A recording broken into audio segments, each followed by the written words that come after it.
Muito bem-vindo ao Livecast, o seu canal de podcasts voltado ao autoconhecimento, expansão de consciência, funcionamento da mente, aqui no Instagram. Hoje, nesta live, tenho a queridíssima doutora Aline Lobato, que aceitou gentilmente esse convite de fazer uma live aqui comigo para falar um pouquinho sobre a psicologia investigativa.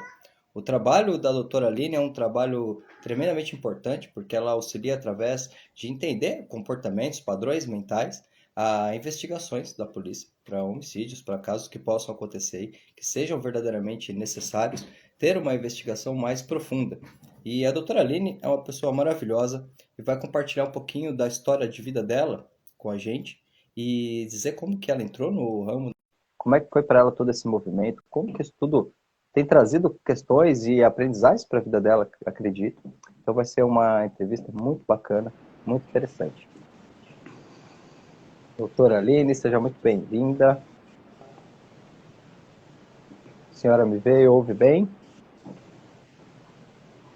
Estou te ouvindo, mas não estou te vendo muito bem. Você está me vendo? É só a senhora inverter a câmera. Eu não estou vendo a senhora porque deve ter aberto com a câmera virada para frente. O Instagram prega essa aqui. Desculpa. Agora eu estou vendo a senhora me vê e ouve bem, doutora Aline? Tá legal. Doutora Aline, eu fico pensando, primeiro eu queria agradecer a senhora imensamente pela presença, porque a área que a senhora atua é uma área que com certeza exige, olha, um pulso firme e uma grande responsabilidade. Eu fico imaginando quantas coisas que a senhora já não viu e até imaginando como que isso tudo deve ter impactado na sua forma de perceber a vida, mente humana. Mas eu gostaria de começar essa live hoje dando as boas-vindas para a senhora e primeiramente para lhe fazer uma pergunta. Qual a diferença fundamental desse sentido da psicologia para a psicologia investigativa? Desculpa, cortou um pouquinho. Qual é a diferença entre a psicologia e a psicologia investigativa? Ok, vamos lá. Agora tá bom. Bem, a psicologia investigativa é psicologia, né? Tudo que a gente usa na psicologia investigativa é psicologia. Psicologia de base, psicologia específica, né? Então, a própria psicologia investigativa desenvolveu lá seus métodos, sua teoria, seus estudos, tá? Mas tudo é de base da psicologia. Eu costumo até dizer assim para os meus alunos, as bases da psicologia são muito interessantes. Vou te dar um exemplo, né? Eu costumo dizer assim, motivação, percepção, né? Cognição, né? Essas bases da psicologia são fundamentais e a gente vai usar em toda a psicologia. Por exemplo, se eu pego motivação, a gente vai usar na psicologia organizacional, na psicologia escolar, né? Na psicologia social, a gente vai usar na psicologia investigativa, a gente vai usar mais especificamente na cena do crime, né? A questão das motivações para determinados comportamentos, né? Agressivos, violentos e criminosos. Então, a gente vai usar sempre psicologia. Às vezes, até as pessoas me perguntam assim, qual determinada teoria, abordagem da psicologia se usa? Eu digo assim, a gente usa tudo. Vai depender de cada tipo de crime ou tipo de situação que se está analisando, vivenciando. Então, por exemplo, em crimes sexuais, a gente costuma usar muitos ensinamentos da psicanálise, né? Porque o próprio Freud falou muito sobre as questões relacionadas, né, à libido, a impulso, a consciente, consciente. Então, essas bases da psicologia a gente vai estar usando o tempo todo, né?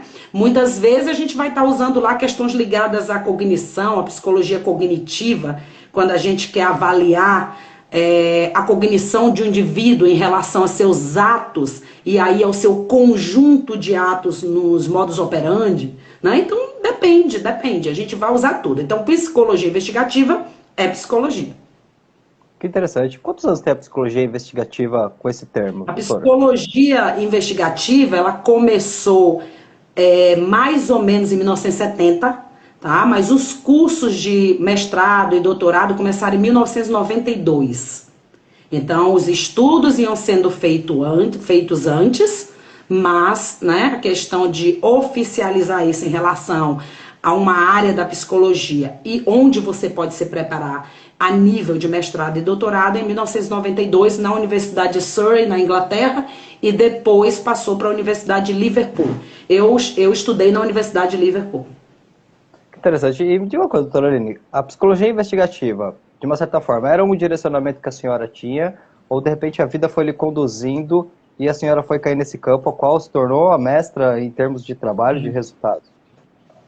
É interessante, eu tinha a vontade de estudar fora, fazer um mestrado, um doutorado, né? Tinha algumas coisas que para a época era bem difícil, né, de se ter aqui no Brasil. E aí surgiu dois assuntos, vamos dizer assim. Um era esquizofrenia, né, para estudar esquizofrenia e todas as suas bases, tanto nas questões de crianças, adultos e surtos e coisas assim, né, no programa lá de mestrado, e o outro era psicologia investigativa. E como eu sempre digo isso, eu sempre tive muita assim vontade, ligação com a questão da medicina legal, né? Então eu falei, pô, isso aí junta tudo, né? A psicologia, que é minha paixão primeira, e a questão da medicina legal, porque lida de uma certa forma com a questão de cena de crime, com a questão da análise, né? De questões relacionadas ao crime em si. Então, na minha visão, as coisas casaram. E aí eu fiz a opção pela psicologia investigativa. Os dois cursos que me chamaram a atenção foi esse, né? Da esquizofrenia e o da psicologia investigativa. E eu fui para a psicologia investigativa. Que interessante. Foi meio que por acaso. Como foi para a senhora, de repente, estar se vendo ali em campo, acredito, juntando essas duas áreas, né, da medicina legal, da psicologia, e acredito que a senhora deve ter desenvolvido um interesse muito grande por essa área comportamental, né? Como eu disse para a senhora, a gente sempre trabalha aqui no canal, sempre toda essa questão de autoconhecimento, de expansão de consciência. Para a senhora foi muito impactante ou a senhora já estava ali na vibe, vamos dizer assim, de todo esse movimento? Tem outras coisas, não somente com relação à psicologia em si, né, que fizeram com que essa experiência fosse muito impactante, extremamente impactante. Por exemplo, eu fui para a Inglaterra sem falar inglês. Interessante, né? Eu fui para estudar inglês lá 1 mês e meio, mais ou menos, antes de começar as aulas de mestrado. E aí o que eu via naquele inglês, que era um inglês mais do cotidiano, vamos dizer assim, quando eu cheguei no mestrado não era nada do que eu tinha estudado antes, então foi bem difícil. Inclusive lá eles têm uma frase que falam assim, baptized by fire, né? Então batizada pelo fogo. Foi mais ou menos isso que aconteceu. Eu lembro, eu conto essa história, né? Hoje é engraçado, na época era bem trágico, né? Eu lembro que eu conto essa história que eu ia estudar, eu colocava os livros, o dicionário do lado, uma caixinha daquelas de lenço e uma garrafa de vinho, tá? Porque eu sabia que eu ia chorar, né? Então eu começava a ler aquilo ali, eu não entendia, eu me desesperava, não tô entendendo nada, meu Deus, que coisa tão complicada, tão difícil. Entrava pela madrugada, quando eu via já estava amanhecendo o dia, e aí eu já tinha que ir para a aula, sentava lá na aula, enquanto o professor falava uma palavra e eu procurava no dicionário, ele já estava lá na frente, eu não entendia mais nada. Então foi bem difícil, no início foi muito complicado. Depois de um ano, né, deu para sobreviver. Depois de um ano você começa, né, já que você está ali imersa no inglês mesmo, não tem outro jeito, né, então você já começa a entender, a desenrolar, né, e tem outras histórias mais cômicas, né, que os meus amigos mais íntimos conhecem, né, mas quer dizer, foi bem complicado, bem difícil mesmo. Às vezes eu chegava em sala, às vezes eu ia para aula, né, os prédios eram muito parecidinhos, e eu entrava em prédio diferente, sentava numa sala que não era minha, e eu olhava assim para as pessoas e dizia, caraca, essa aqui não é minha sala. E aí eu saía, sorry, cara, onde é minha sala? Então eu vivia meio que perdidona no início, né? Então foi bem difícil. Acho que é por isso que até hoje eu prefiro trabalhar entrando pelas madrugadas. Eu acho que eu criei esse hábito porque a minha vida era estudar o tempo inteiro, né? O tempo inteiro, para tentar compensar a questão do inglês, né? Depois ficou tranquilo, mas de início foi muito difícil. E como foi para a senhora o primeiro trabalho de campo mesmo, efetivamente já nessa área? Eu tô rindo porque isso é uma coisa muito engraçada também.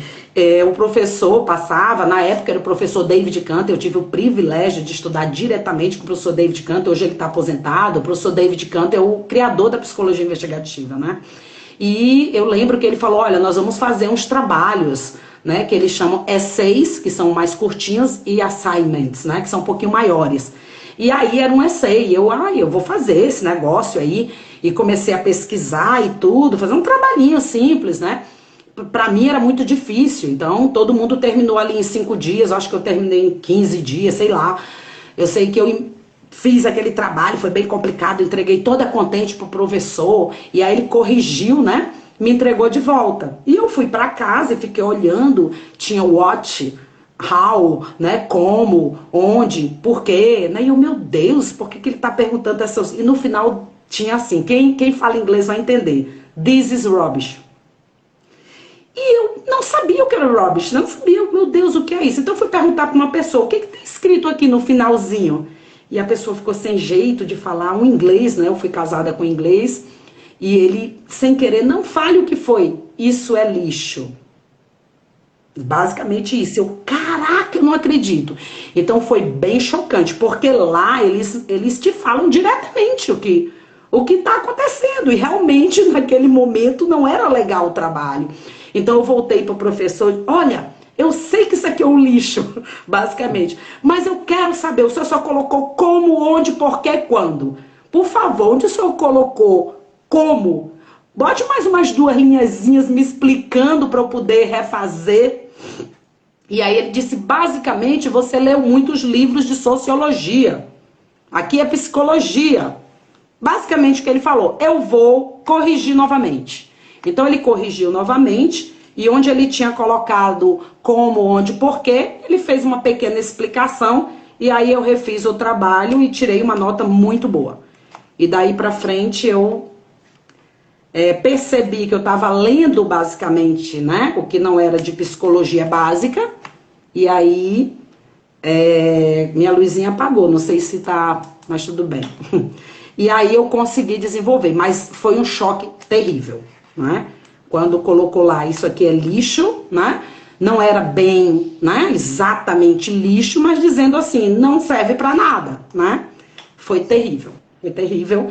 E aí, assim, você tem que passar por isso, porque outra frase que eu digo, que eu sempre escutava lá, que eu tinha ódio dessa frase, read the book, né? Você pergunta, isso aqui, como é que é? Read the book, tipo, vá ler o livro e se vire. Era basicamente assim. Então, é um choque muito grande. Eles lá costumam, né, trabalhar muito sozinhos, né? Então, você tem que se virar mesmo. Mas esse curso tinha gente de vários países. Na minha sala tinham 28 alunos de 13 países diferentes. E aí a gente se ajudava. E aí eu comecei, já que eu já estava conseguindo falar o inglês, eu comecei a pedir para os meus colegas, né? Me explica isso aqui, me dá uma ajudazinha. Então o pessoal dava uma ajudazinha básica e eu ia me afundar nos livros, né? Então eu tinha 2 amigos do Canadá, foram os primeiros, assim, quem eu perturbei e quem me ajudou bastante, né? E foi assim, depois eu fui desenvolvendo, porque como eu não falava a língua, era difícil até me comunicar com os próprios colegas de sala. Então aquilo que a gente fala aqui no Brasil, quem não chora não mama, né? Então como afeta bastante o teu psicológico, né? Porque você pensa assim, cara, eu não estou entendendo nada, quando eu falo ninguém me entende, né? Então eu não vou falar, eu vou ficar calada. Então mexe muito com o teu psicológico. Então você tem que deixar isso de lado e dizer, eu vou falar, mesmo que errado, né? Vou conseguir, vou perguntar, vou encher o saco até que alguém me dê atenção, né? E depois disso tudo ficou mais fácil. Mas de início foi dificílimo. E o primeiro trabalho de campo da senhora foi lá na Inglaterra ou aqui no Brasil? Não, aí isso que é interessante, né? Quando eu já estava, né, entendendo as aulas, falando bem inglês, né, e já estava desenrolando tudo isso, eu conversei com o meu orientador que eu queria fazer as minhas pesquisas no Brasil. Tá.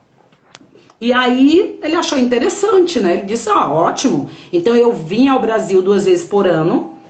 Eu costumo brincar e dizer sempre em junho, porque é o São João daqui de Campina Grande, que é muito bom.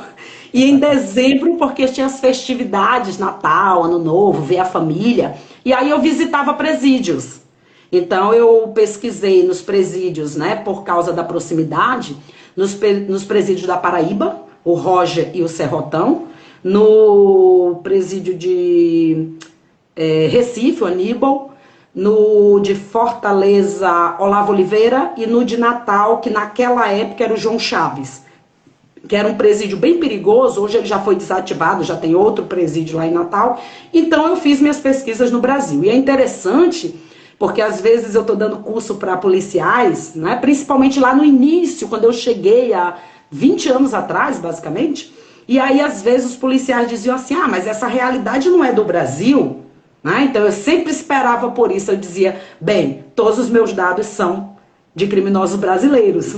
Então, sim, se aplica ao Brasil. Então, isso virou um trunfo depois, de duas maneiras. Primeiro, porque eu estava diretamente dentro da realidade do Brasil, já que minhas amostras de pesquisa foram todos criminosos brasileiros, né? E também porque eu consegui muitos dados.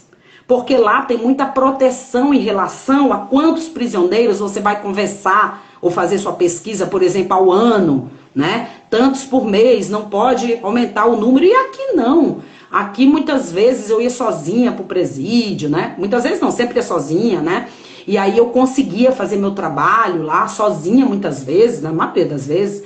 Então, quer dizer, isso fez com que meus dados aumentassem bastante. Então, quando eu voltei a primeira vez para a Inglaterra, o professor David Canto ficou impressionado. Eu tinha conversado com 100, 150 criminosos, e os meus colegas que faziam a pesquisa lá tinham 20, 30. Então, a amostra se tornou uma amostra muito grande.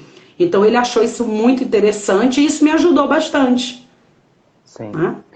Como foi para a senhora essa experiência de, imagina, a senhora está entrando em campo e de repente passa um tempo, a senhora tem ali 100, 150 mentes, onde a senhora teve uma oportunidade de fazer uma leitura, uma análise. Eu acredito que todo esse processo, ele foi ampliando muito a visão da senhora em todos os sentidos, né? Como foi essa experiência para a senhora?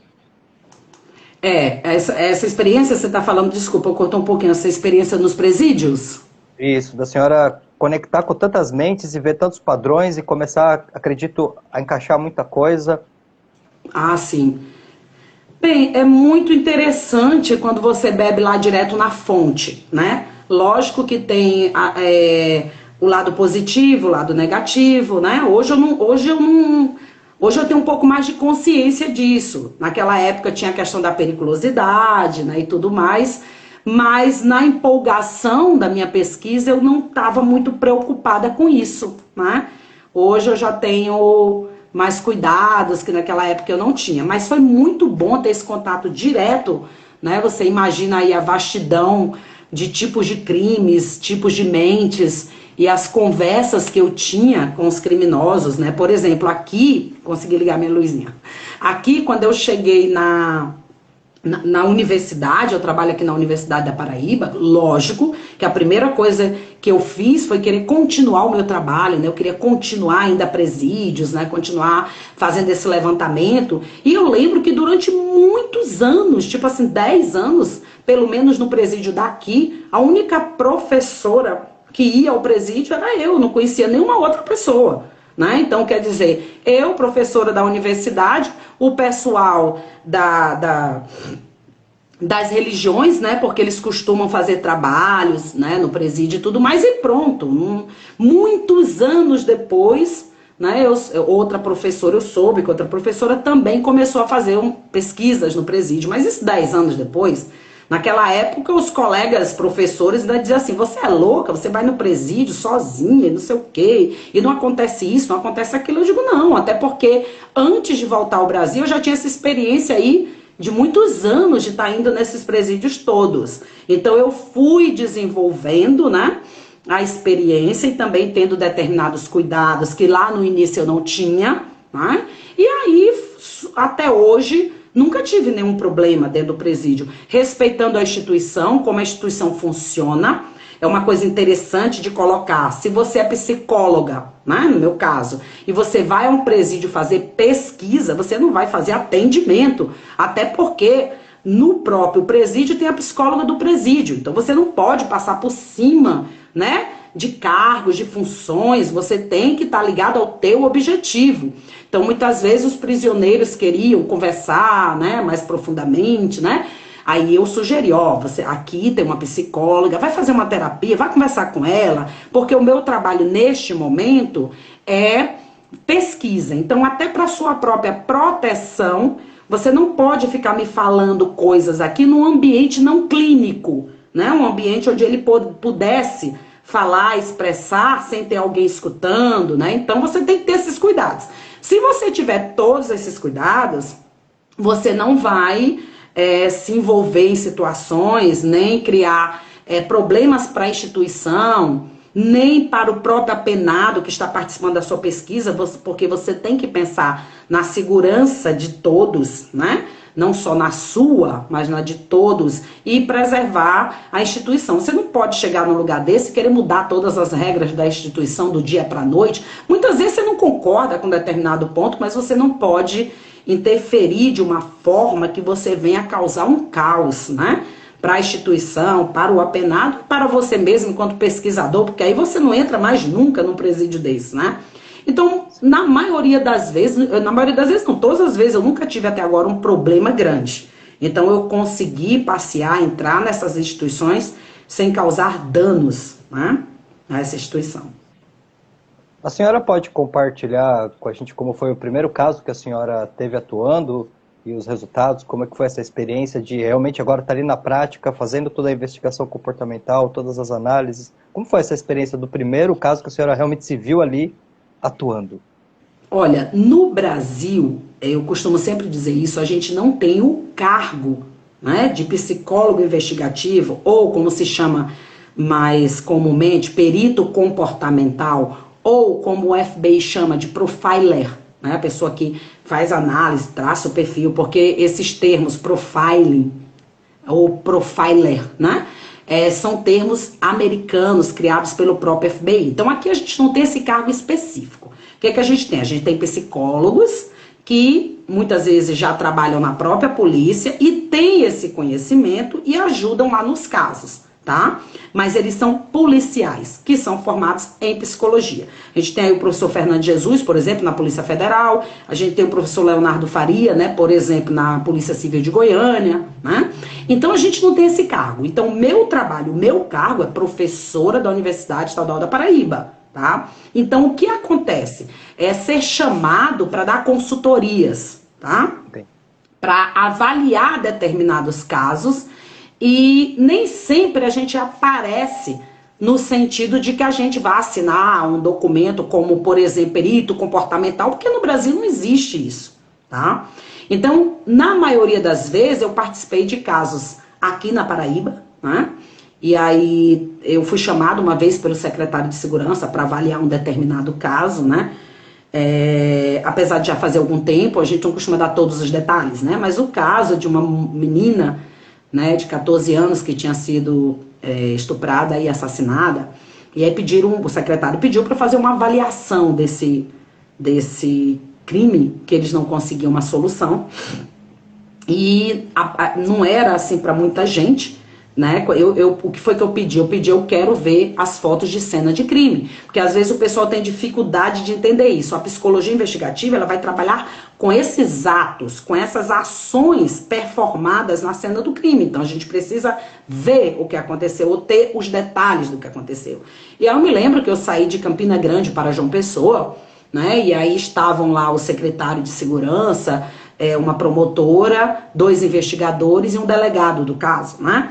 E aí eu fiquei olhando, foi até no dia que teve um blackout no Nordeste, então estava tudo escuro, eu cheguei lá quase de noite, e aí eu pedi, né, eu estava olhando as fotos e a gente continuou e com uma lanterninha, aquelas lanterninhas, né, que os policiais geralmente usam, eu fiquei olhando as fotos, e aí avaliando, uma coisa esquisita, porque o que está no padrão ajuda, e o que está totalmente fora do padrão ajuda mais ainda. Padrão, ao que eu me refiro, é padrão comportamental. Então, o que eu achei, né, nessa análise, a primeira coisa que me chamou a atenção era um estupro, mas a menina levou um tiro na nuca.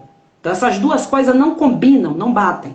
O estuprador, eu costumo dizer, né, ele mesmo que tenha uma arma, né, leve alguém para um lugar ermo para cometer lá o estupro e decida matar alguém, dificilmente ele vai usar essa arma.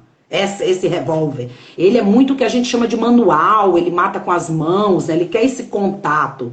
Então, por que essa moça levou um tiro na nuca, né? E aí eu comecei a fazer algumas perguntas para os policiais, por exemplo, qual era o tipo de arma, né? E era uma arma potente, 380, não é uma arma que todo mundo tem. Então, qual é a primeira motivação desse crime? Era um estupro ou era outra coisa mais, né? E aí eu até falo isso no podcast, eu cheguei a comentar com os policiais, né? Quem estava lá, né? As poucas pessoas que estavam lá, eu cheguei a comentar isso, né? Eu falei para eles, olha, primeiro, é um estupro, mas não tem características típicas de estupro, foge totalmente do padrão. A arma utilizada é uma arma potente, né? Como vocês mesmos me explicaram, porque eu não entendo de arma, né? Então tem alguma coisa muito estranha aqui, né? Então esse tipo de arma quem é que usa, né? Por exemplo, nesse momento eu não tinha falado ainda, mas usa o pessoal do tráfico, usa o pessoal, né, polícia, né? E aí eu tinha pedido, que é uma outra análise que a gente faz relacionada ao local. Eu tinha pedido para ver em um mapa onde que o corpo da menina onde ela tinha sumido e onde o corpo tinha sido encontrado, tá? E aí eu me lembro que como não tinha energia, eles disseram, olha, tem um mapa bem grande aí no corredor, aí na parede, mas tá sem energia, não tinha como eu ver. E aí eu me lembro que eu fiquei fazendo outras análises e quando foi lá para as 10 horas da noite, 9h30 para 10 horas, voltou a luz. Eles disseram, professor, o mapa tá ali fora. E eu, vamos lá ver, me mostra aqui nesse mapa onde que a menina desapareceu. Ela desapareceu aqui. Onde que o corpo foi encontrado? Aqui. Eu percebi um lugar aberto, ermo, perto de onde ela desapareceu, e no lugar onde o corpo sumiu, também um lugar aberto, ermo no mapa. E eu perguntei, o que é esse lugar aqui? Essa vaga aqui no mapa? Eles disseram um presídio. E eu perguntei, tá, e esse outro aqui do outro lado onde o corpo foi encontrado, o que é essa outra área vaga? Outro presídio. E aí a coisa começou a desenrolar. E eu falei para eles, olha, ou pode ser, né, um típico criminoso. Assim, eu perguntei qual desses dois presídios tem albergados, né, o pessoal que pode sair. Eles disseram, esse aqui onde a menina desapareceu. O outro, onde o corpo foi encontrado, não.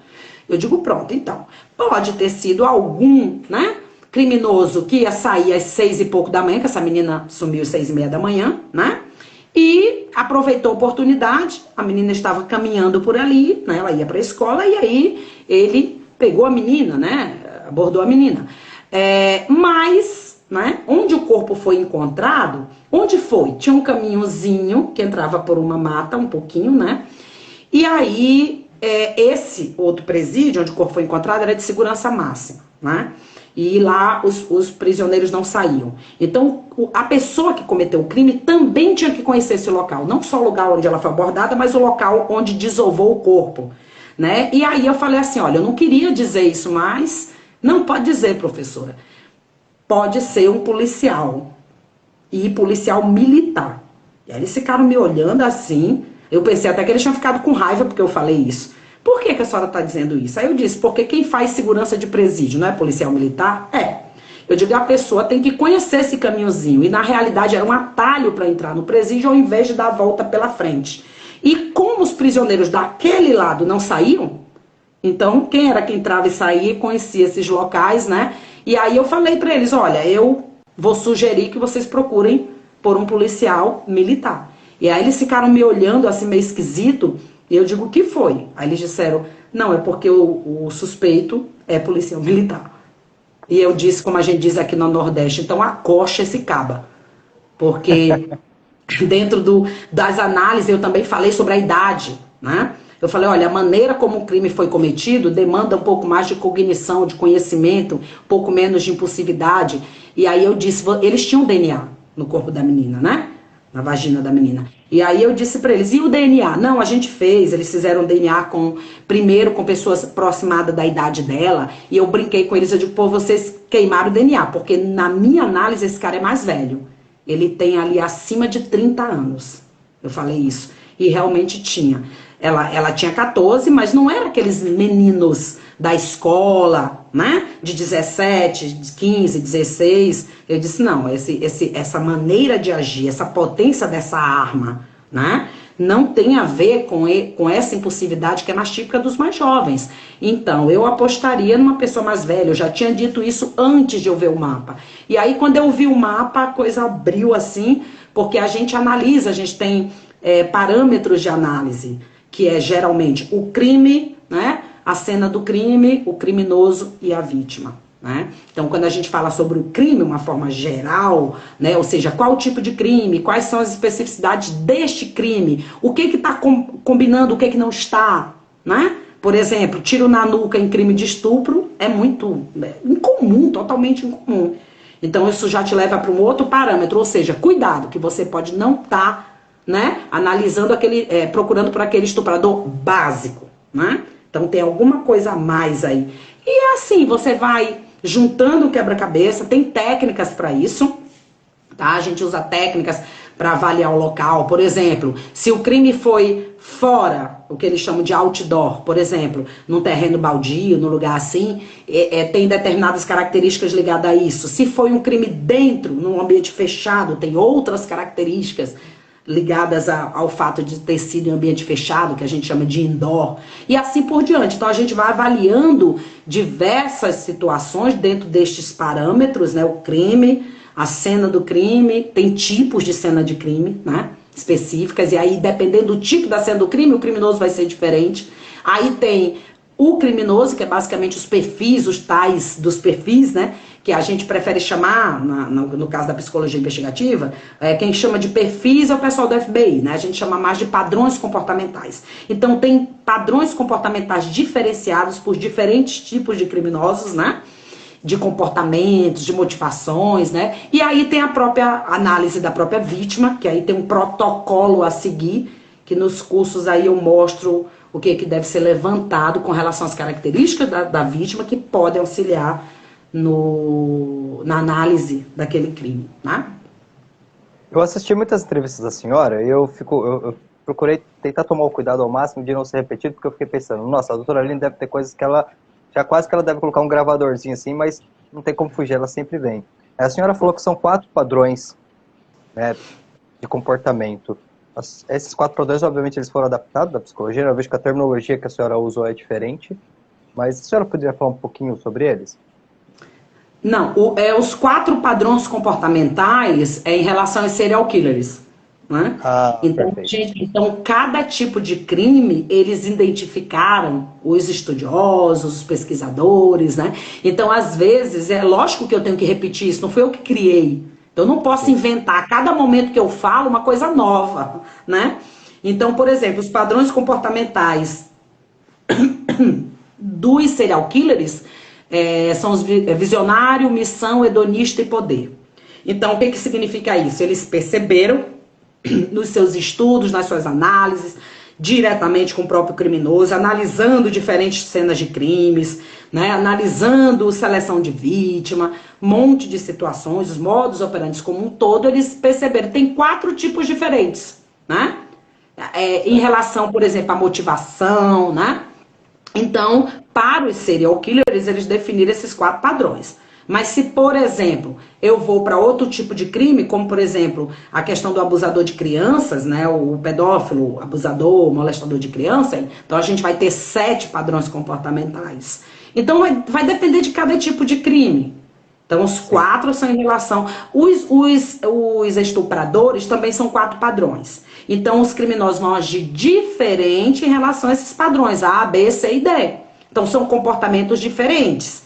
E principalmente relacionados às motivações. Por exemplo, o visionário é aquele cara que ele tem realmente um problema mental, que é raro, tá? Mesmo entre os serial killers, é raro.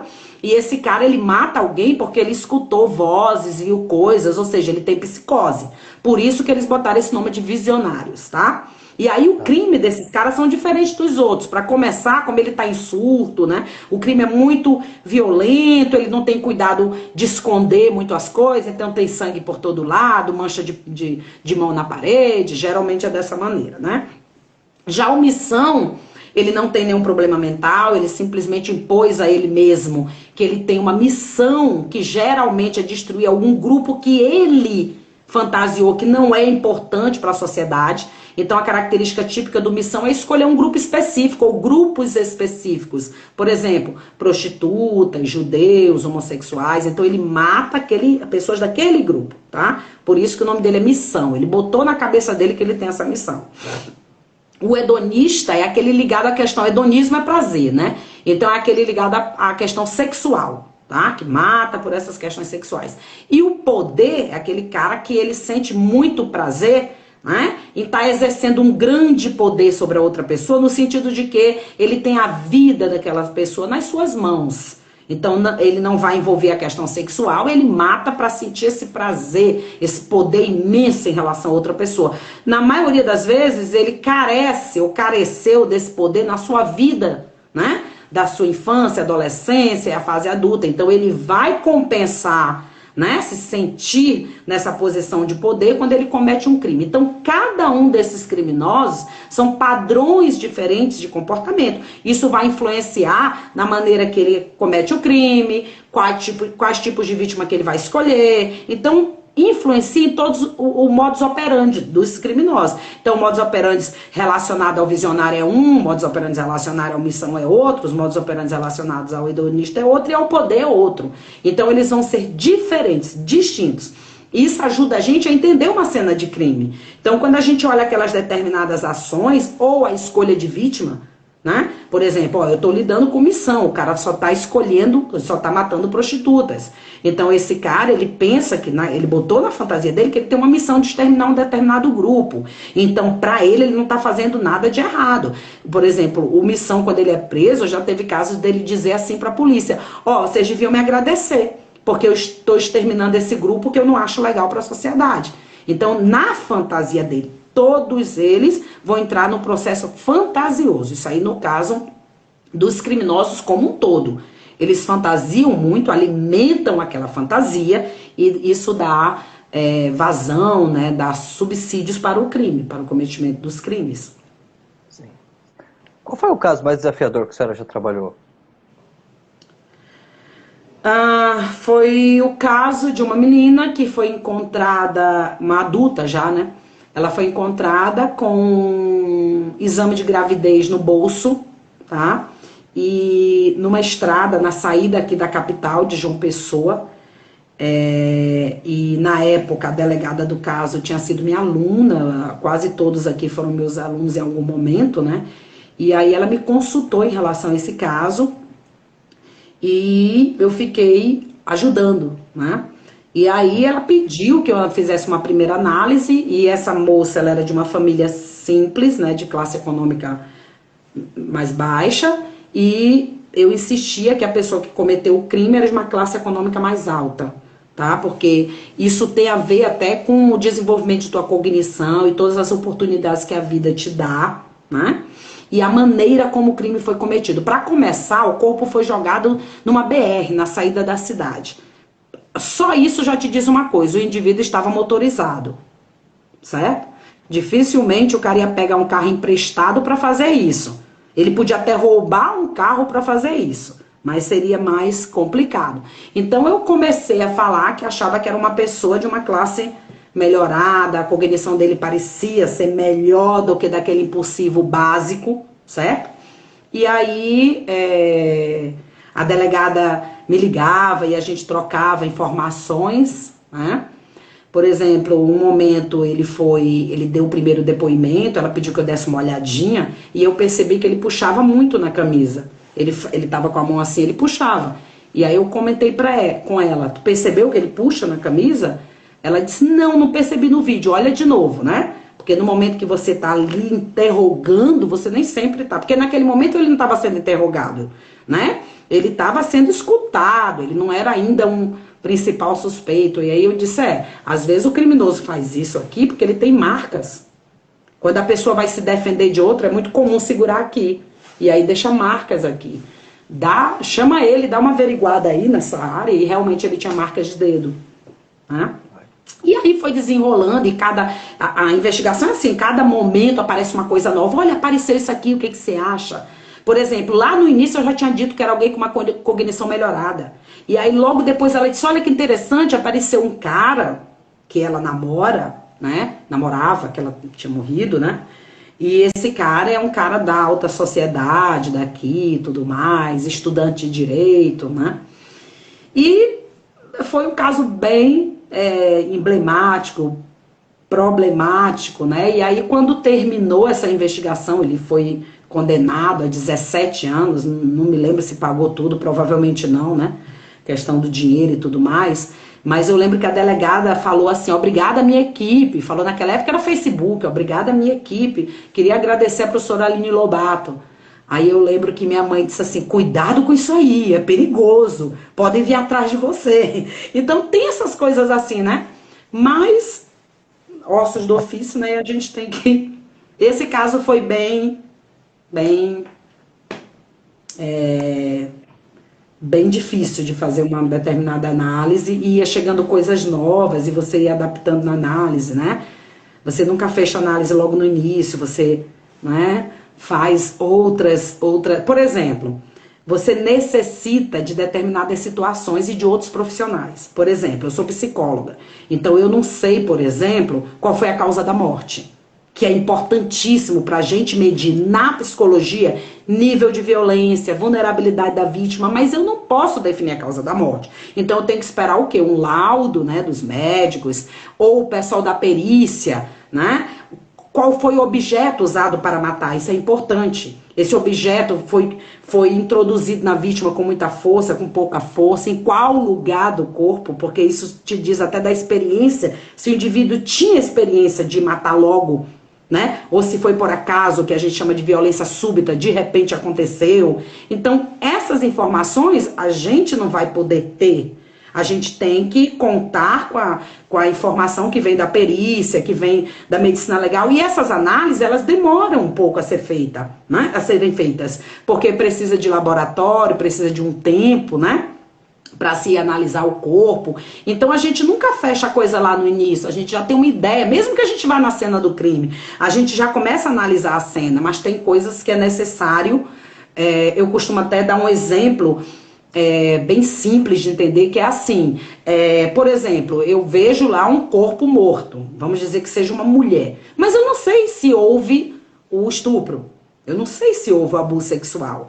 Mas os médicos legais, a perícia, vai trazer essa informação. Porque um estupro, né, um assassinato sem estupro é totalmente diferente de um assassinato com estupro, na análise, né? Por exemplo, quando um ex-namorado, um ex-marido mata a mulher, por exemplo, ele, sei lá, mata, joga o corpo em algum lugar para ninguém achar que é ele, dificilmente ele vai estuprar. A motivação é outra, tá? Ele pode até forjar um estupro, mas aí... Não fica bem feito, né? Nunca é a mesma coisa.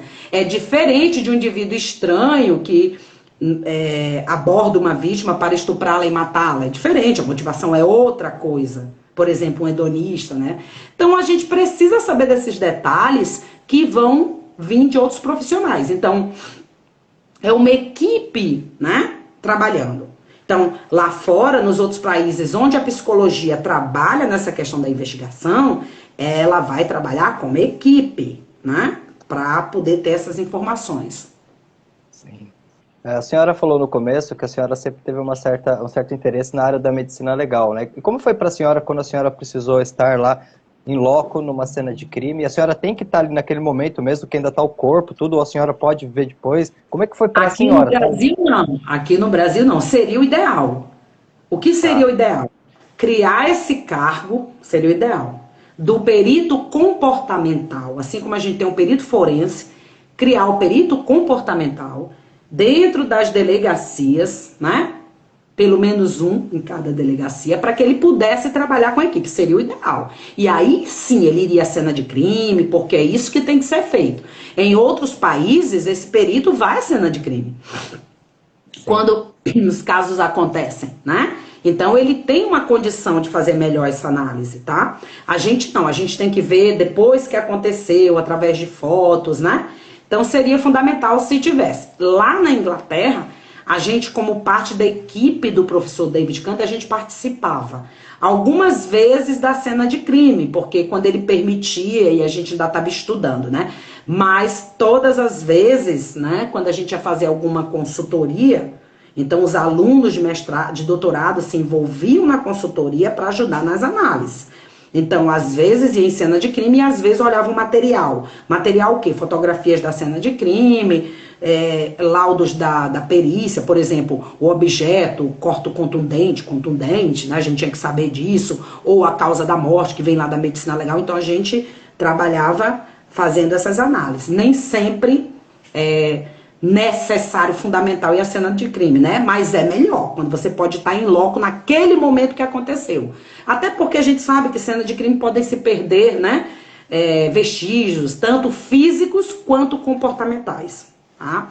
Então, no Brasil, não, no Brasil é muito difícil. Agora, acontece crime aí no Brasil inteiro, o pessoal me manda colegas, né? Delegados, né, pessoas que trabalham na área, então me mandam, comentam comigo pelo computador, pelo WhatsApp. Aline, o que tu acha disso aqui? Olha como o corpo foi encontrado. Né, pessoal do Rio de Janeiro, Goiânia, né, Manaus, hoje mesmo eu falei com um de Manaus, um policial. Então, quer dizer, o pessoal me consulta, eu brinco com eles assim, vou cobrar consultoria, fico brincando. Porque no Brasil a gente não tem esse cargo. Então, é difícil eu fazer essa análise, até por questões legais, né? Diretamente, a não ser quando o secretário de segurança me chamou para fazer aquela análise, tudo bem. Mas na maioria das vezes, eu dou essa consultoria de graça, vamos dizer assim, né? E não apareço muito, né? Porque os colegas me consultam com relação ao conhecimento em si. Né? Aline, olha, esse corpo está desse jeito, o que tu acha? O que a psicologia investigativa coloca? Então eu vou lá e faço aquela análise, olho as fotos, já vou dando, olha, vê isso aqui, preste atenção que o corpo assim, preste atenção nisso, né? Isso pode indicar que o criminoso tem essas características, né? Então, o ideal seria que a gente tivesse esses profissionais em cada estado. E a gente já pode ter, porque eu mesmo já formei um monte. Eu já formei um monte em vários cursos de pós-graduação. Eu já tive alunos de todos os estados do Brasil que fizeram cursos, né, relacionados ao criminal profile, relacionados à psicologia investigativa, que estariam aptos, por exemplo, para participar de um concurso, para serem escolhidos, né, passar por uma competição, para trabalhar como perito comportamental. Na minha sugestão, deveria se criar esse cargo com esse nome. Perito forense já tem, né, o perito criminal, o perito comportamental, que é aquele que vai fazer a análise e a coleta de evidências não visíveis, como a gente costuma falar, né? Então, desse comportamento na cena do crime, que isso aí tem a ver o quê? São ações, então, posição do corpo, né? Número de injúrias, locais da injúria, tudo isso o perito comportamental está analisando, né, para se ter o quê? A característica do padrão comportamental de quem cometeu, de quem performou aquela ação. Sim. A senhora ainda se impressiona com casos que a senhora recebe? Sim. Sim. Eu costumo dizer assim, quando o caso envolve crianças, né, eu fico com aquilo na cabeça muito tempo. Às vezes fica pensando naquilo e tomara que encontre, né? Mas isso acontece com todos os colegas, não é somente, né, a Aline que é da psicologia. Isso acontece com o policial no seu dia a dia. Tem casos que, mesmo que você já tenha visto um monte de coisa, né, tem casos que vai te impressionar e você vai ficar... às vezes já me perguntaram assim, você faz terapia, né, para isso? Agora já está mais tranquilo. No início era bem mais complicado, né? Ao ponto de ser difícil dormir, né? De você querer brigar com o mundo para resolver aquele determinado caso, e aí você tem que parar um pouquinho, eu tenho que esperar que algumas coisas aconteçam, que algumas análises sejam feitas, né? Que a justiça encontre, não é só os vestígios, mas esses vestígios virarem evidências para que se possa condenar alguém. Então, muitas vezes é de muita frustração e outras vezes é de muita alegria, quando se consegue, né, que alguma coisa funcione. Mas muitos casos impressionam, né, até hoje.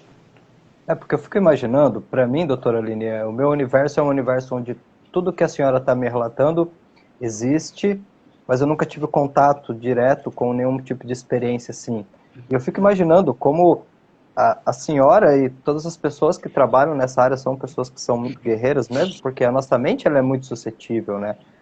E somos seres humanos, afinal de contas, e eu acredito que o trabalho da senhora nesse ponto é um trabalho que ele é muito estratégico, muito analítico, e fico pensando, com o passar do tempo, como que isso vai impactando, no sentido até de experiências, para a senhora mesmo, para a sua visão sobre a vida.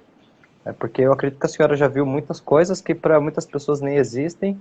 E como é que é para a senhora ver tudo isso? A senhora, uma pergunta muito aberta e muito tranquila. A senhora vê hoje a mente criminosa como uma mente, vamos dizer assim, doentia ou agressora? Como que a senhora vê? A gente tem, eu costumo dizer nos cursos, a gente não devia usar a palavra mente criminosa, mas mentes criminosas. Então a gente tem de todo tipo que tu possa imaginar, tá?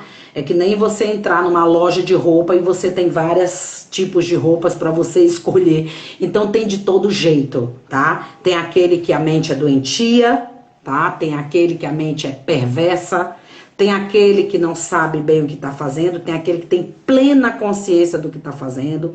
Então, quando a gente estuda e conhece essa variedade de situações, a gente entende que, por exemplo, eu não posso tratar todos os criminosos como alguém que precisa de ajuda, como alguém que vai mudar o seu comportamento diante de um apoio, porque vão existir aqueles que isso não vai funcionar, hipótese nenhuma. Tá? Então a gente tem que ter essa consciência, ou então a gente sempre vai estar expondo mais vítimas a esse indivíduo.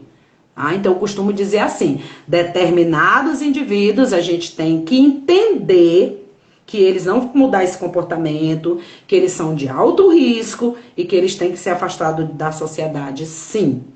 Tá? Talvez algum dia, se alguém achar a cura para determinadas, né, perversidades ou comportamento, mas eu seria muito ingênua, né? E aí o que me preocupa é que muitas pessoas pegam isso e generaliza. Ah, mas se você tratar, se você cuidar, se você der amor, carinho, apoio, desculpa, a dura realidade não é essa. Então, o que me preocupa é querer generalizar isso. E o que me preocupa é muitas vezes querer aplicar isso lá na frente, quando é muito difícil de mudar esse comportamento. Eu costumo sempre dizer, vamos para a prevenção, vamos lá no início. Os estudos da carreira criminal mostram que no início você consegue mudar o comportamento, lá na frente não. Né? Tá aí o índice de reincidência altíssimo, exatamente porque não se consegue mais mudar comportamento depois dele enraizado, né? É muito difícil. A psicologia em geral sempre nos ensinou isso, né? Quando o comportamento é introjetado, enraizado, claro que vai ser mais difícil daquele comportamento mudar, né? Às vezes, em alguns casos, impossível. A psicologia não tem a resposta para tudo, nenhuma das ciências tem a resposta para tudo, né? E a gente tem que entender essas nossas limitações. Ou então a gente vai ficar expondo vítimas a determinados indivíduos, né? E achando que a gente está fazendo um trabalho, né, de amor e tudo mais, e a gente não tá, porque a gente não tá pensando em todos os atores envolvidos naquela situação. A gente tem que pensar em todos, cada caso é um caso, cada condição é uma condição. A gente não pode achar que todo mundo aí, o comportamento vai ser modificado. Sim. É interessante, né, doutora Aline, porque as pessoas realmente generalizam os processos, mas quando a gente começa a ter um breve conhecimento, até mesmo digo, sobre o funcionamento da mente, sobre os padrões mentais, muitas vezes a forma do amor realmente é proteger nesse sentido, né? Porque me parece, eu não sei, a senhora com certeza é a pessoa que tem uma conclusão muito melhor do que a minha, e essa questão da prevenção, ela é uma questão muito cultural que envolve a presença de todos, não é verdade? Aí tem estudos, por exemplo, a própria criminologia fala direto dessa questão da prevenção, né? Os outros teóricos também falam direto sobre essa questão, né, da origem, né, desse comportamento para se ter mais eficácia. Uma outra questão dentro disso é o treino de cada profissional. Por exemplo, a psicologia, os psicólogos, desculpa, nós somos treinados para a questão o quê? A questão humanista, né? A questão de ver o bem-estar do outro, né? Então a gente muitas vezes fica cego, né?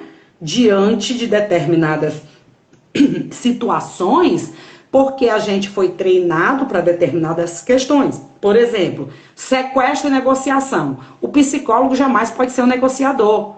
Por quê? Porque no momento que for necessário usar um atirador de elite, o psicólogo, se ele estivesse negociando, ele ia ser contra. Porque ele quer preservar a vida daquele sequestrador. Mas, muitas vezes, não é possível. Porque se você preservar a vida dele, você vai retirar a vida dos reféns.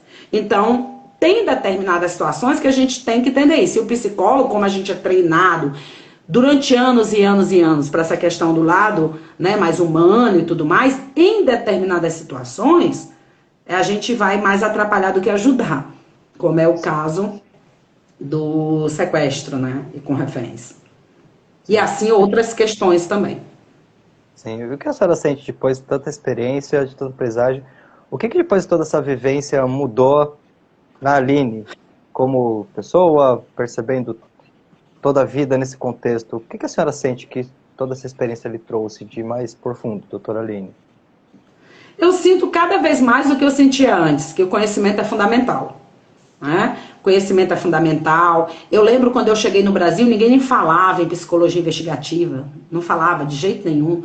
Então eu sempre insistia, eu estudei para isso. Eu pensava, pô, eu vou passar 7 anos fora estudando, eu tenho que dar um retorno ao meu país, mesmo que o meu país não queira, tá? Mas eu vou dar o retorno, o que eu aprendi lá é uma obrigação minha. Aliás, eu fui bolsista do CNPq no doutorado, e lá no contrato diz, você tem que voltar ao Brasil, passar no mínimo 3 anos no Brasil e expandir esse conhecimento. Senão não tinha motivo de estar estudando fora, chegar aqui e ficar caladinha sobre o que aprendeu, não. Então eu enfrentei muitas barreiras, e eu, olha, tem essa área, a psicologia pode fazer isso. E muitas vezes não fui bem entendida, né, por diversas profissionais em diversas áreas, em diversas situações. Por exemplo, a situação que eu falei, policial disse, mas aqui no Brasil não se aplica isso, porque isso é coisa de americano e de inglês. E aí eu chego e digo, não, mas toda a minha amostra, todos os meus estudos foram feitos com criminosos brasileiros, né? Já escutei coisas da psicologia dizer assim, algumas pessoas, mas a psicologia não pode ser exata, a psicologia é humanas ou biológicas. Eu costumo dizer isso para os meus alunos. Lá, a psicologia pode ser exatas, depende de qual a tua atividade, qual a tua função. E aí a gente vê um prêmio aí, né, importante, onde se envolve psicologia com a questão de computação, né? Aí você diz, caraca, então isso realmente existe? E eu já batia nessa tecla há muito tempo atrás. Eu costumo dizer para os meus alunos, até os próprios colegas do departamento, dizer assim, pronto, lá vem a Aline com essa visão positivista. E eu tinha que parecia ser uma coisa grosseira, mas não era. Eu digo, bem, primeiro, vai estudar positivismo, porque positivismo é uma corrente filosófica. Se eu estou querendo fazer uma pesquisa de campo, não tem nada a ver com o que você está falando. Vá ler de novo Augusto Conte e vai entender lá direitinho qual é a situação. Porque eles diziam isso quando eu dizia assim, bora fazer uma pesquisa de campo, bora usar estatística. Era um absurdo naquela época. Eles diziam que eu tinha uma visão positivista. Eu digo, pelo amor de Deus, gente. Então tinha momento que eu tinha que ficar batendo naquela tecla, né? Hoje, né? Aí tá a verdade da vida aí para mostrar que a psicologia pode ser o que ela quiser, dependendo da atividade que ela tem que executar. Sim. Então ela pode, inclusive, ser estatística. Eu, sinceramente, eu cheguei até a senhora porque, na verdade, o que a senhora faz expandiu tanto que a senhora conseguiu chegar em pessoas que nem diretamente atuam. E eu até, sendo bem franco com a senhora, no começo eu falei, nossa, mas eu tenho tanta expertise, né? E por um lado eu falei assim, eu não quero parecer alguém que de repente faça perguntas muito superficiais, mas por outro lado eu falei, não, eu vou usar essa simplicidade porque eu vou acabar trazendo questões mais básicas, porque o trabalho da senhora realmente foi expandindo e eu vejo a senhora hoje como uma precursora de um legado que está se construindo, né? Porque eu imagino quanta atividade a senhora já nos gerou. Daqui a alguns meses tem o congresso, né, e pelo que a senhora está me falando e analisando algumas das pessoas que eu vi ali, realmente está se criando todo um movimento que, pelo jeito, doutora Aline, parece que a tendência é que ele ganhe cada vez mais espaço, né? Eu não sei se isso acabe com a senhora também, mas eu lembro que a Amanda, ela falou lá no podcast uma questão muito interessante, que todo esse trabalho, né, no caso dela mais da polícia, que é um trabalho de bastidor, muitas vezes ele não tem investimento porque o público não vê, né? E eu acredito que isso, de uma certa forma, deve impactar também todo esse movimento que a senhora desenvolve. Mas uma coisa é certa, a senhora já levantou uma bandeira que vai ser muito difícil nossa, tem uma crescente, né? Espero que sim. E quando. Às vezes eu digo, caraca, eu tô 20 anos insistindo nisso. Já tenho alunos agora, né, que estão aí colocando, né, ajudando, que antes era o bloco do eu sozinha, né? E eu sempre dizia assim, eu tenho que passar isso para as pessoas, eu tenho que passar. Muitas pessoas, professores até me recriminavam, diziam, mas tu passa tudo que tu sabe, tu tem que esconder alguma coisa. Eu digo, não tenho que esconder nada, eu tenho que passar tudo, porque eu quero que esse legado aí continue. Né? E quando alguém diz assim, mas depois outros vão colher os louros da questão, eu digo, não estou preocupada com isso. Né? Muitas pessoas colheram esse louro depois que morreram.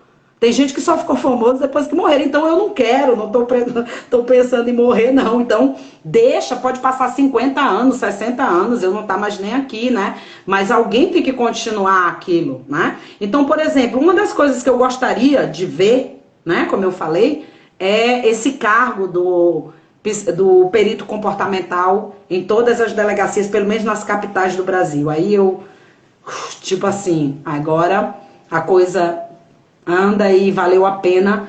Eu voltei da Inglaterra faz 21 anos, 22 anos, né? Então, desde esse tempo que eu tenho batalhado, lutado, passado essa informação, né?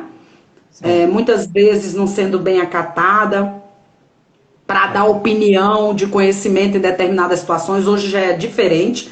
Hoje eu já não tenho tempo, às vezes as pessoas estão o tempo todo me procurando e eu tenho que dizer, olha, não dá, porque, né, como eu não tenho cargo para isso, eu sou professora da universidade, eu tenho meus alunos, eu tenho minhas aulas, né, tenho que cumprir os horários, tudo direitinho, então não dá para abarcar tudo, né, mas é luta que continua, né, então vamos continuar aí, não somente falando sobre a psicologia investigativa especificamente, mas falando sobre a psicologia jurídica como um todo, tá? Então essa luta não é só para a questão da psicologia investigativa, mas a questão da psicologia jurídica, né, que eu costumo explicar aí nos cursos. Ela é dividida em psicologia criminal, forense, penitenciária e a investigativa. Então, graças a Deus, a psicologia jurídica no Brasil tem crescido bastante como um todo, né? Hoje mesmo eu recebi um anúncio lá, Tribunal de Justiça da Paraíba abre estágio, né, para trabalhar no tribunal para psicólogos jurídicos. Quer dizer, isso é ótimo. Antigamente não tinha isso, né? Não se aceitava ninguém da psicologia dentro do tribunal. Para quê? Né? Então, quer dizer, hoje já está bem diferente. Tem concursos públicos. Aqueles que estão melhor preparados, lógico que vão se sair melhor nestes concursos. Então, o que você plantou lá atrás, agora você vai colher, os alunos principalmente vão colher, né? Então, tô contente demais, apesar de ainda ter enfrentado e ainda enfrentar, né? De diversos obstáculos. No início, os obstáculos eram maiores e me assustavam. Hoje, eles são menores e não me assustam mais. Olha, mas eu vou dizer, pelo pouco que a senhora compartilhou da sua história, porque eu acredito que teriam muito mais coisas e questões, e 5 horas de live seriam poucas, mas a senhora realmente é uma guerreira, né? Porque desafio parece que é com a doutora Aline mesmo, né? Seja idioma, seja o que for, porque a senhora vem realmente construindo algo muito importante para todos nós, né, doutora Aline? Acho que a senhora nos dá a oportunidade de perceber que muitas vezes, para que eu durma sozinho aqui, tranquilo aqui em casa, né, tem pessoas como a senhora que estão trabalhando muito forte para gerar essa segurança, para gerar esses movimentos, para conseguir trazer toda essa conscientização. E tenho que até lhe agradecer por isso, porque o trabalho da senhora é um trabalho, com certeza, de utilidade pública, e espero que, em um curto espaço de tempo, realmente manifeste tudo o que a senhora trouxe aqui, porque é brilhante o trabalho da senhora e sua gratidão. Eu queria até, inclusive, que a senhora falasse. A senhora dá aula na universidade, mas a senhora também tem os seus cursos particulares. É isso? Para quem está assistindo a gente Não, aqui? eu dou aula na Universidade Estadual da Paraíba e também sou Tá, professora convidada de pós-graduações, de módulos. Geralmente eu vou falar sobre a psicologia investigativa, às vezes para cursos de criminologia, às vezes para cursos de ciências criminais, às vezes para cursos de perícia, às vezes para cursos de psicologia jurídica, né? O Gran Cursos também, do aula para eles. Então depende, às vezes eu sou chamada para dar um treinamento para juízes, para promotores, né? Escola Superior de Magistratura, por exemplo, aqui na Paraíba eu sou convidada para dar módulos nos cursos, né? O curso inteiro, né? E quando teve a pandemia, o pessoal ficou me cobrando sobre esses cursos, e aí eu digo, então tá bom, vou dar os cursos online. E aí eu só consigo dar esses cursos quando eu tenho um tempinho, né? Às vezes o pessoal, quando é que vai ter curso? Né? E eu não tenho tempo, mas agora vai ter um em agosto, por quê? Porque a universidade vai entrar num recesso, porque as universidades públicas, elas estão atrasadas, né, tentando botar em dia por causa da pandemia, então a gente era para entrar de férias em julho, mas não teve férias, então a gente vai ter um recesso em agosto, e aí, como eu não sei porquê, né, era para eu estar na praia tomando cerveja, curtindo, mas aí eu inventei cursos de novo, né, então eu vou, o pessoal pressionando, pedindo, então eu vou dar uns cursos agora em agosto, são online, tá? São 3 dias, durante 3 semanas. Então, quartas, quintas e sextas, o curso 1. Aí, curso 2 na próxima semana, quarta, quintas e sextas. E na terceira semana, o curso 3. Tem turmas manhã e turmas noite, tá? E aí, tem um site específico para isso, porque o pessoal precisa se inscrever lá, né? Que é www.aline-lobato-cursos.com.br, tá? E esses cursos vão ser agora em agosto. Às vezes o pessoal, quando é que vai ter outro? Eu digo, eu não sei, porque eu não sei quando eu vou ter tempo. Às vezes eu consigo fazer 2 no semestre, às vezes eu só consigo fazer 1 por ano. Então depende. Então aproveita aí que eu tô dando agora em agosto. As turmas são limitadas, eu não gosto de trabalhar com turma muito grande, a gente fecha a inscrição, inclusive, tá? Também não gravo, não deixo gravado, né? Por enquanto está sendo só online e ao vivo, ou seja, eu interagindo com os alunos. O pessoal da organização até me diz, não, você tinha que gravar, mas por enquanto eu não gosto, eu prefiro estar ali interagindo. Pode ser até que não seja tão bom para marketing, mas eu não me importo muito com isso. Então, por enquanto, ele não é gravado, tá? E tem também o congresso, né? O congresso, deixa eu falar um pouquinho do congresso. Em Natal, seria em 2020, mas com 15 dias que a gente abriu o site do congresso, teve a pandemia, a gente parou tudo, porque não tinha porquê estar divulgando o congresso, com pessoas morrendo e tudo mais, né? Então, agora a gente vai fazer em 2022, em novembro, na cidade de Natal, no Rio Grande do Norte, tá? O congresso anterior a esse foi de Fortaleza em 2018 e teve 1.600 inscritos. Já é o segundo maior congresso do Brasil em área específica. Não sabemos como vai se comportar o de Natal, né? Porque depois de uma pandemia, né, com toda a situação, né, vamos esperar que a gente tenha um bom público. De qualquer forma, não podemos nem responder com relação a isso, porque todos os congressos que eu organizei até hoje, o pessoal começa a se inscrever com 3 meses antes. Ou seja, agora em agosto é que o pessoal começa mesmo a se inscrever. Mas aí tem uma surpresa, por exemplo, de Fortaleza. 3 meses antes, meu Deus, cadê o pessoal que se inscreve? Preocupa quem está organizando, né? E com 1 mês e meio antes não tinha mais vaga. 1.600 pessoas e não tinha mais vaga. Porque a gente não pode botar uma cadeira a mais. Porque tem fiscalização de corpo de bombeiro, né? Tem vistoria, não pode. Nem o local onde vai ser realizado não pode, por questões de segurança, tem que ter ambulância os 3 dias. Então, por essas questões, eu não posso. Às vezes o pessoal entra em contato, uma cadeirinha lá, não posso, porque vai estar sendo fiscalizado. O hotel ou o lugar onde vai ser feito paga uma multa imensa. Então, aproveita, faz suas inscrições, tá? Aproveita para fazer agora em agosto. Vai ter, né, as passagens estão previstas para ficarem mais baratas na segunda semana de agosto. Isso já passou em televisão, né, por causa das questões aí que a gasolina baixou e outras questões, né? Então aproveita, né? Natal é um lugar que tem muitas hospedagens, hotéis, acomodações. Em volta do hotel do evento, a distância de caminhada, né, você tem muitas possibilidades com preços ainda bem legais. Então aproveita, é um congresso muito bom. Quem já foi, né, pode falar e estiver aí no grupo, quem foi no de Fortaleza, né? Então vamos aproveitar. Mesmo que a gente não tenha talvez o mesmo número de Salvador ou de Fortaleza, até porque, né, depois de uma pandemia, mas a gente vai ter muita gente, sim. Talvez a gente tenha até mais, eu não sei. Eu estou só colocando aqui, porque agora é que vai começar a questão das inscrições aumentarem, bombarem. Já começou, né? Na semana passada já começou. Então, é um congresso super barato, é importante dizer isso, tá? Os congressos do mesmo nível, com tradução simultânea, com mais de 30 palestrantes, né? Esses congressos costumam começar a inscrição em 400, 450, os mais baratos. E esse está 250 para estudante. Então, é assim, super barato para o nível que o congresso é. Tem apresentação de trabalho, inclusive nós prorrogamos o prazo para enviar trabalho seria até 31 de julho. As pessoas pedem para a gente, então a gente tá bom, vamos prorrogar. Já tá lá no site o anúncio, ficou até 31 de, não, até 3, 4 de setembro, se eu não me engano. Porque aí não, a gente não prorroga mais, porque tem que ter um tempo para os avaliadores avaliarem, né? Escolherem, selecionarem, né? Os trabalhos que serão apresentados. Então aproveita, gente. Além de Natal ser uma cidade belíssima, né? Uma cidade com muito turismo, muita coisa para se fazer, muito bonita. Cidade do sol, né? Que faz sol o ano inteiro, né? Tem outros lugares que chove, Natal chove pouquíssimo, depois volta o solzão. Então, quer dizer, muito, muito bom. Vamos participar.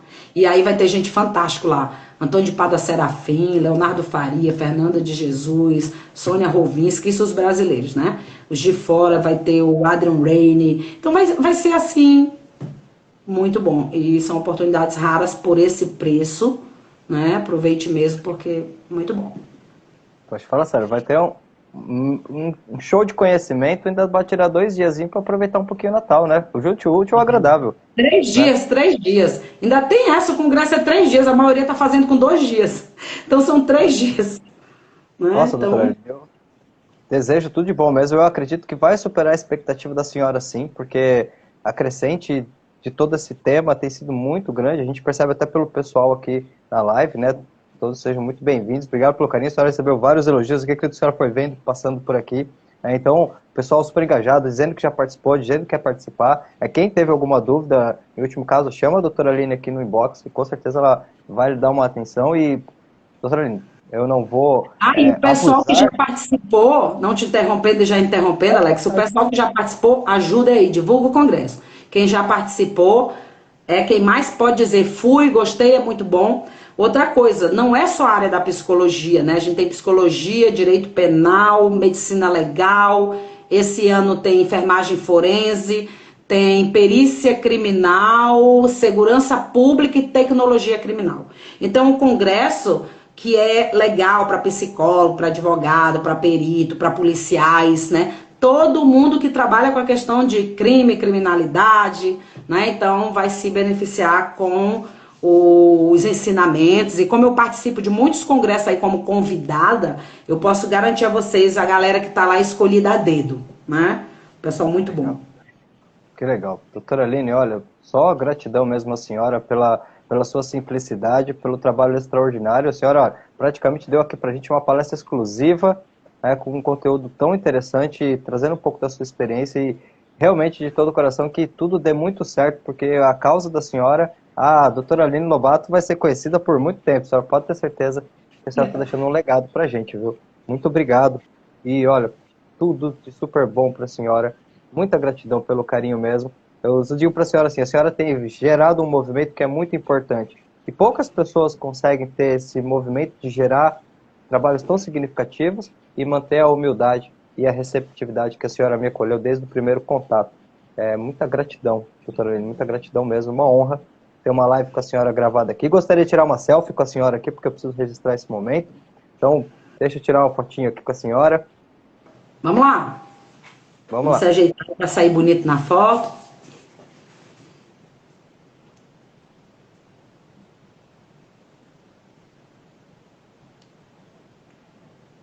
Só mais uma. Tá ótimo.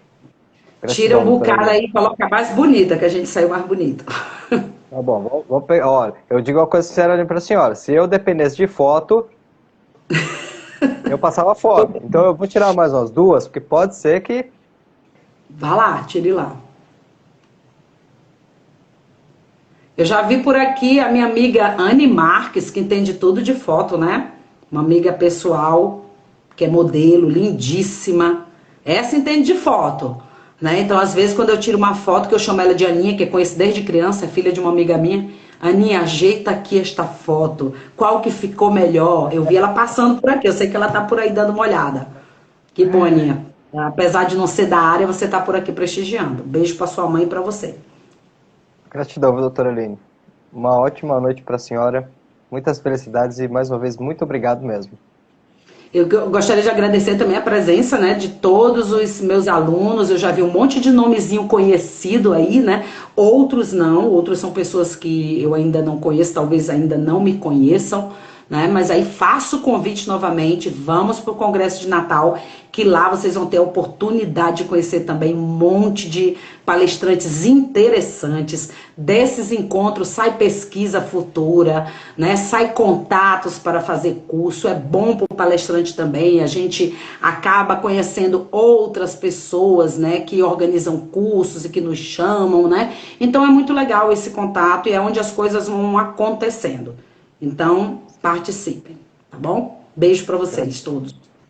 Um beijão. Uma ótima noite. Muito obrigado a todos. Muito obrigado, Boa doutora noite Aline. para todos. Obrigada também, Alex. Boa noite. Boa noite.